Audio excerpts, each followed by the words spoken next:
пеш аз оғози бозии ниҳои ҷоми Тоҷикистон оид ба футзал 2022 собиқ дарвозабони тими миллии футзали Тоҷикистон Миралӣ Шарипов ҷоми Тоҷикистонро ба майдон баровард.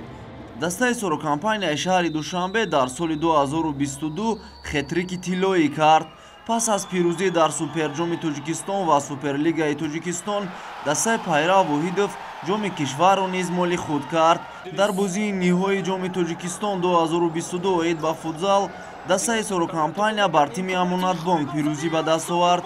дидори дастаҳо дар маҷмӯаи варзишии Кумитаи Андоз зоҳир гардида бо ҳисоби 5-0 ба суди футзалбозони Сороб ба анҷом расид. дар дидори мазкур Самандар Изомов ба задани 2 гол даст ёфт ва ба номаш дублро сабт кард. инчунин Дилшод Саломов, Идрис Ёров ва легионери эронии даста Муҳсин Муҳаммадзода ба задани 1 голе даст ёфтанд. лозим ба ёдоварест ки қаблан сорокампания дар солҳои 2020-2021 соҳиби ҷоми Тоҷикистон гардида буд. ду мавсими охир дастаи сорокампания дар Тоҷикистон тамоми ҷоизаҳоро моли худ мекунад.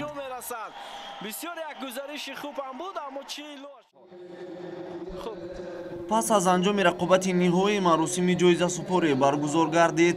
дар маросими ҷоизасупорӣ дабири кулли Федератсияи футболи Тоҷикистон Фурқат Ахмеҷонов, директори Лигаи футзали мамлакат Бахтовар Меликов ва дигар масъулини соҳаи варзиши кишвар иштирок намуданд.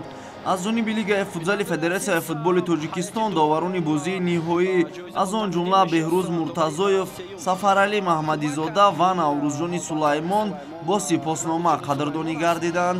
Самандар Изомов аз ҳайати дастаи сорокампания беҳтарин бозингари бозии ниҳои ҷоми Тоҷикистон 2022 эътироф шуд.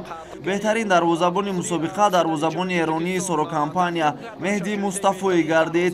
ба ҳайати кормандон ва ситоди мураббиёни дастаи Амонатбонк медалҳои нуқраи ҷоми Тоҷикистон тақдим гардид. футзалбозони дастаи сорокампания дар баробари медалҳои тилло инчунин ҷоми мамлакатро болои сар бардоштанд. айниҳол бо медалҳои тилло сарфароз гардонда мешавад даст овард ва ҳамин тавр ҷоми Тоҷикистон ҳоло ба капитани дастаи сорокампания Файзалӣ Сардоров тақдим карда мешавад. аз фурсат истифода бурда ҳайати дастаи сорокампанияро барои ин пирӯзӣ дар бозии ниҳои ҷоми Тоҷикистон табрик мекунем ва фикр мекунам дар соли оянда бояд сорокампания шарафи футзали моро дар мусобиқаи Лигаи Қаҳрамонҳои Осиё оид ба футзал дифоъ кунад.